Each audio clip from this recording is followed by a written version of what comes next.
ಅತಿಯಾದ ಮಳೆಯ ಕಾರಣದಿಂದಾಗಿ ಹಿರೇಗೌಜದ ಹೊನ್ನರಾಜು ಮಂಜುಳಾ ದಂಪತಿಯ ಮನೆಯ ಒಂದು ಬದಿಯ ಗೋಡೆ ಕುಸಿದಿದ್ದು ಕೆಲವೇ ಕ್ಷಣಗಳಲ್ಲಿ ಅಪಾಯದಿಂದ ಪಾರಾಗಿದ್ದಾರೆ. ಗ್ರಾಮ ಪಂಚಾಯಿತಿಯ ಅಧಿಕಾರಿಗಳನ್ನು ಕೇಳಿದ್ರೆ ಒಂದು ಗೋಡೆ ಬಿದ್ದ ಮಾತ್ರಕ್ಕೆ ಪರಿಹಾರ ಕೊಡಲು ಸಾಧ್ಯವಿಲ್ಲ, ಇಡೀ ಮನೆ ಬಿದ್ದರೆ ಮಾತ್ರ ಪರಿಹಾರ ಅನ್ನುವ ಮಾತುಗಳನ್ನಾಡಿದ್ದಾರೆ.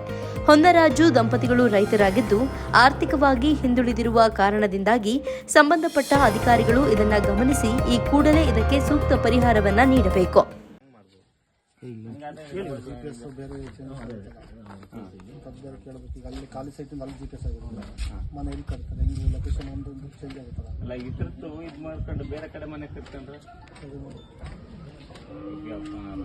ಅವಕಾಶ ಇದೆ ಬೇರೆ ಕಡೆ ಅಲ್ಲಿಗೆ ಹಾಕ್ತೀರಾ? ಆ ರೀತಿ ಇದ್ರೆ ಆಗುತ್ತಲ್ಲ. ನಾನು ಹೇಳ್ತಿರೋದು ಈಗ ಅಲ್ಲಿ ಹೆಂಗಿದ್ರು ಗ್ರಾಂಟ್ ಆಯ್ತಂತಲ್ಲ, ಮತ್ತೆ ಅದನ್ನ ತಂದು ಇಲ್ಲಿ ಕಟ್ತೀನಿ ಅಂದ್ರೆ ಆಗಲ್ಲ ಅಂತ ಹೇಳ್ತಿರ್ತೀನಿ. ಹಾಕಿದ್ರೆ ಇದ್ರದ್ದೇನಿದೆ, ಇದ್ರದ್ದು ಏನ್ ಬರುತ್ತೆ ಅದು ಬೆನಿಫಿಟ್ ಆಗುತ್ತೆ. ಬೇರೆ ಈ ಜಾಗ ಬಿಟ್ಟು ಬೇರೆ GPS ಚೇಂಜ್ ಆಗುತ್ತಲ್ಲ ಸರ್. ಅಲ್ಲ, ನೀವು ಎಲ್ಲಾದ್ರೂ ಕಟ್ಕೋಬಹುದು, ಇಲ್ಲೇ ಕಟ್ಬೋದಾ? ಇಲ್ಲಾದ್ರೂ ಕಟ್ಕೇಳಿ, ಬೇರೆ ಕಡೆ ಆದ್ರೂ ಕಟ್ಕೇಳಿ. ಎರಡು ಆಪ್ಷನ್ ಒಟ್ಟಿಗೆ ಆಪ್ಷನ್ ಇದೆ. ಬಟ್ ಇವ್ರು ಪಂಚಾಯತಿ ಅವ್ರ ಮೇಲೆ ಡಿಪೆಂಡ್. ಈಗ ನಮಗೆ ಪರಿಹಾರ ಕೊಡಕ್ಕಾಗಲ್ಲ. ಅನಧಿಕೃತ ಕೊಡ್ಬೇಕಂತಂದ್ರೆ ಪರಿಪೂರ್ಣವಾಗಿ ಮನೆ ಬಿದ್ದಿರ್ಬೇಕು. ಹಾಸ್ಟೆಲ್ ಆಗಿ ಬಿದ್ರೆ ಕೊಡಕ್ಕಾಗಲ್ಲ.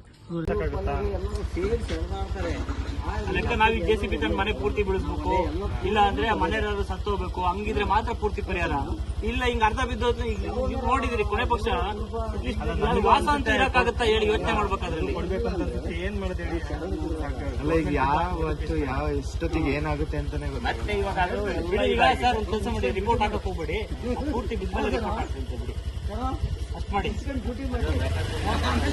ಡಾಕ್ಯುಮೆಂಟ್ಸ್ ಏನಿದೆ ರೆಡಿ ಮಾಡ್ಕೊಳ್ಳಿ, ರಿಪೋರ್ಟ್ ಏನ್ ಮಾಡ್ಬೇಡಿ ಬಿಡಿ ಸರ್, ಪೂರ್ತಿ ಮನೆ ಬಿದ್ದೋಗ್ಲಿ, ಅವಾಗ ರಿಪೋರ್ಟ್ ಮಾಡಿ. ಜಾಸ್ತಿ ಆಗಿರೋದ್ರಿಂದ ಬಿದ್ದೋಗ್ಬಿಡ್ತು ಸರ್. ನಾನೇ ಸುತ್ತೋಗ್ಬಿಡ್ತಿದ್ದೆ ಸರ್. ನೀವು ಇಲ್ಲೇ ಇದ್ರಿ? ನಾನು ಇಲ್ಲೇ ಇದ್ದೆ ಸರ್. ನಾನು ಸಣ್ಣ ಸ್ವಲ್ಪ ಬೀಳ್ತಾ ಇತ್ತು, ಬೀಳ್ತಿಲ್ಲ ಅಂತೇಳಿ ನಾನು ಆ ಕಡೆ ಬಗ್ಲಿಗೆ ಹೋದೆ ಸರ್. ಅಷ್ಟೇ ಬಿದ್ದೇ ಬಿಡ್ತು ಸರ್. ಅದು ಒಂದು ಸೆಕೆಂಡ್ ಒಳಗೆ ಸರ್, ನಾನು ಒಂದು ನಿಮಿಷದೊಳಗೆ ನಾನು ತಪ್ಸ್ಕೊಂಡ್ಬಿಟ್ಟೆ ಸರ್. ನಾನು